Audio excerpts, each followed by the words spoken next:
Alright, and welcome to the book review report for Under the Visible Life by Echlin.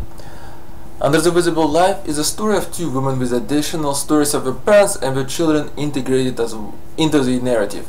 The two women come from two different backgrounds and find themselves in front of obstacles created by the culture and societies they live in or they lived in. So, in other words, we have cultures that they're currently residing in and the cultures that they came from, kind of waiting in on what's happening to them. In this way, their parents' stories are affecting them as well. The very first thing I would like to say about the book is that the narrative moves at a slow pace, and this could be some way of a turn off for some of the people who might read the book, because they might say that it's not moving fast enough for them to not being as much as engaged in the book. However, the speed of the narrative makes the book perfect for people who have actually don't have to sit down and read they don't have the time to sit down and read the book for a very long period of time. Instead, they have a very short periods of time and they can open up, read it, and get back to it. In other words, they don't need to remember all those details that happen every single page. Another important aspect of the book for me is that the narrative was very easily flowing, and again that makes it easier to read. And in other ways, it also does not make the essential understanding of metaphors or any other devices such as this in the book by the author essential to enjoying the book.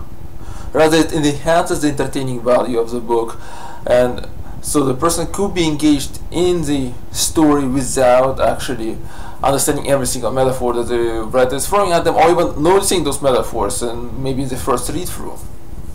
Now, the main theme of the book is the difficulties faced by the two main characters throughout their whole lives and how they deal with these difficulties. The difficulties come from the cultures and societies that they're living in, or they inherited because of their families, upbringing, or where they come from.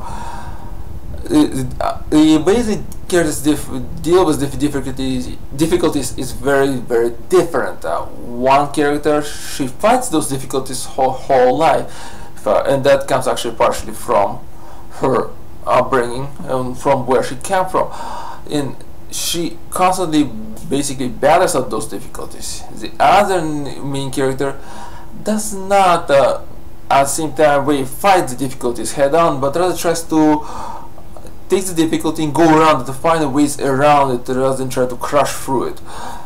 Now, the reader is left at the end of the book with a thought of saying that, well, now you have to decide, after seeing these two very plausible narratives of these characters, which one of these characters had the right way of approaching the difficulties they've been experiencing in their life.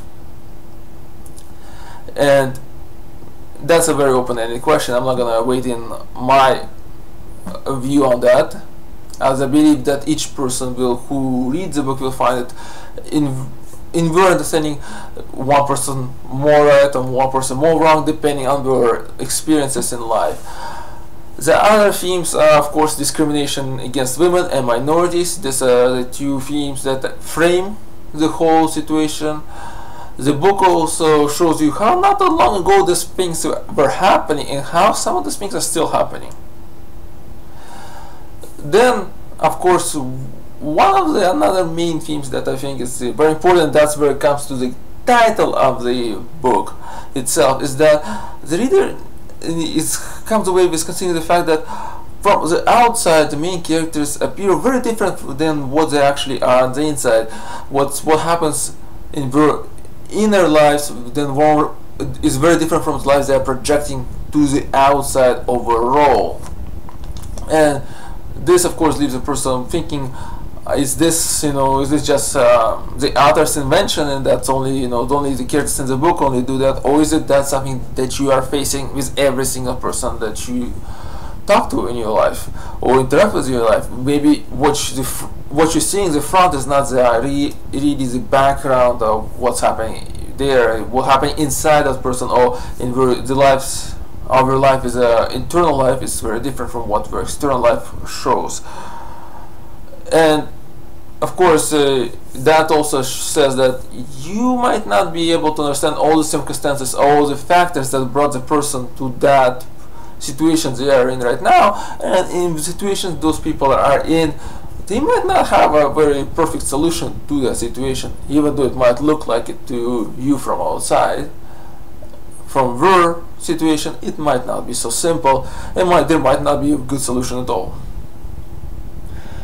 So overall, I would recommend reading this book, but keep in mind that the narrative is slow-paced, and so that might not be something that will be as interesting for you.